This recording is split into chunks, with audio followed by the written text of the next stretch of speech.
Welcome back to another edition of ProBoxingFans.com's The Fight Corner. Alright, I got Jermaine Perry in the studio, and we're going to be talking some boxing once again today. Now, we took a break last week, but let's get to Danny Garcia and the Herrera fight. That was a little bit of controversy over there. Close decision. You said he wouldn't overlook his opponent, and he might a little bit. Maybe a lot. A lot. Maybe a lot. It wasn't a good showing for Danny. Yeah. Not his last fight, and I'm going to say being in Puerto Rico, trying to please the fans, give them this great spectacle, probably built and played a big part into him not putting on the best performance. And there was open scoring too, which is a little bit different than what it usually is. I think Texas does it. A couple states do it, and not really a lot. Not a lot. Maybe not a a lot. few. I don't really like it like that because then it kind of takes the suspense away from the end, and everyone knows, and it's not not the same for the fighters. And then the fighter that's on top that he knows is on top, it's taken away for his drive to still put on a good show. Like after I believe it's the 4th and the 8th, they say if I know I'm up, why take any risks? Right, exactly. And possibly get hit with a punch and put me down. Exactly. And also on the undercard of that fight, we were previewing it last time. Deontay Wilder did what he had to do, man. 1 round knockout. Some say like he took a dive because he hit him with a big left hook and then a straight right, and then he went down. Malik Scott, that is. And take us through that fight. It was kind of like real quick 1 round. Well, Malik Scott didn't perform with usually Philadelphia fighters normally do. Went down. I don't know, man. Maybe he took a dive, maybe not. Yeah, I guess I don't think so. But just a big punch. He didn't want to be in there anymore. Now, shades of Mike Tyson a little bit. We were talking about the Michael Spinks fight before. How Michael Spinks didn't really want to be in there. Maybe he took a dive. Not really, but he got knocked down pretty quick. Do you see any shades of Mike Tyson in there, or is it too soon for that? Possibly. The only thing is, Tyson was a much bigger name right now. So it's like if you take a dive at Tyson, you coming out with a good payday. Right. I don't think Wilder produces that yet. Not yet. But we'll see. He 31 knockouts, 31 fights. Just that's Mike Tyson type numbers right there. So we'll see. Also, some big news. So Amir Khan and Broner, they were talking, maybe fighting each other for a while. Yeah. But now we know they're gonna be fighting on the same night, but just not against each other. They bamboozled the world. Oh man. They bamboozled this. Yeah. Yeah. I guess it was more so. I don't know. I guess Khan is not really as big as he was a couple years ago. Yeah. And Broner is Floyd's protege. Right. So it was like, okay, he's coming off the loss. Khan has something to prove still, kinda. So let's throw them together. Right. And then if you beat Broner, which Mayweather has said, then I will fight you. So right. We'll see. We'll see. And so Amir Khan's opponent, just so everyone knows, if you don't already, Amir Khan's fighting Luis Collazo, who is he's a name a little bit. He had some big fights back in the day. Ricky Haddon, he fought Andre Berto, and he fought most recently, knocked him out, Victor Ortiz. But Ortiz seems second round, a big right hook, but. Ortiz really isn't a benchmark anymore. I think he's kind of, he lost just his quit. luster. Right, exactly. So Collazo, calling for Mayweather after that fight, but he's getting the next thing. He's fighting on the same card as Mayweather for him, which is really good. Which is big money. Big money. That's always a good thing. And so now Broner is fighting Carlos Molina, who there's a couple of Carlos Molinas out there in the boxing world, not to be confused with the 154 titleist. So. Take us through that, man. I think Broner is moving back down to 140. I think he's got a better shot there. What do you think? It's kind of a tune-up bout for him. It's definitely a tune-up bout. It's more of like a confidence rebuilder, not builder, rebuilder, because he has a lot of confidence. But after taking a loss like that, the way he did, it was pretty bad. Yeah.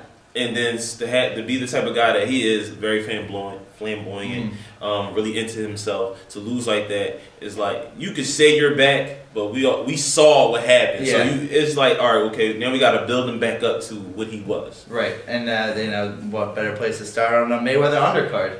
Great place to start. I mean, either make you or break you. So we'll see what happens with that. Now, talking about Mayweather, we're going to talk about Pacquiao next week, but Mayweather-Pacquiao kind of as things happening right now. Adonis Stevenson and Sergey Kovalev. We all know that Adonis Stevenson this week is moving over to Showtime with Golden Boy and Al Heyman. And a lot of people are saying that he's running. He's running. That's the speculation that he doesn't want to fight Sergey Kovalev. Right. Right. and mess it up. He's on a nice little streak now. Don't want to mess it up by running into a big buzzsaw that would be Sergey Kovalev. What do you think about that? Do you buy into that, or what do you think? You could go 50-50 because they had a deal that they will fight after a tune-up bout, after both of their tune-up bouts. Then he decided to go with more money eventually. So can you call it running? You can, because they already had a deal. But if I'm a boxer, I'm going to take the bigger check every single time because it's such a real physical sport. Why not? Why not take the money? Also, I mean, taking the bigger check would probably be against Sergey Kovalev, but then again, it doesn't set you up for, they always say the cash cow, and you want to milk that cash cow. Exactly. If Adonis Stevenson was to lose to Sergey Kovalev, there goes the prize money for the later down the road. Right. And with the current fight, the tune-up fight, by him switching over, he's getting more money for that fight too. Right. So it's like, okay, do I want to just wait until I can take more money from the start? Yeah. Or do I want to wait and then have the big fight? Why not take the most money every single fight? Right. So that's probably his mindset on it. Now let's preview real quick Sergey Kovalev, because I did bring up his name. He's fighting Cedric Agnew this weekend at Atlantic City. Now Cedric Agnew, he's undefeated, but he's a little bit more of a technical fighter. But a lot of people see this matchup as a kind of an overmatch for him. He's probably going to be overpowered with More than likely. Overpowered. More likely, yes. And probably like nothing he's ever seen before. Now he's been clamoring, Cedric Agnew, clamoring for a while to fight one of these big guys, B-Hop or Stevenson, but now he's finally got one. How do you think he's going to fare in this one? We'll see. Preparation. He wanted the fight. Normally, when fighters want this fight, they normally come in prepared. So that's what it's going to come down to. I believe he will be prepared. Okay. He wants He'll be the prepared. big names too much to be unprepared. Let's do predictions, because I'm predicting he's probably going to get knocked out in probably the 5th or the 6th round. Kovalev is he's pretty big puncher. Big puncher. Big puncher. I'm gonna push later. Okay. I'm gonna say the fight goes the distance. I'm hoping. You think he's gonna go the distance? I'm hoping. Wow, I'm not saying he's not gonna get knocked down, but I'm hoping the way that he wanted the fight, that he will come in at least prepared enough to go the distance. It's one thing, talking out of the ring than actually being in the ring. So it's a little bit.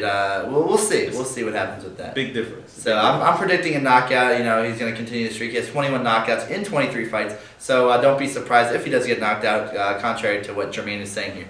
Now, just real quick, we'll just talk about Bradley Pacquiao. They had a little face-off, confronting some words, and we're going to preview and predict that fight next week because we got some differences in opinions on that. But they've been exchanging words. What you think that fight's going to be a good one? Rightfully, it should be because you have the controversial, very, very, very controversial win for Bradley.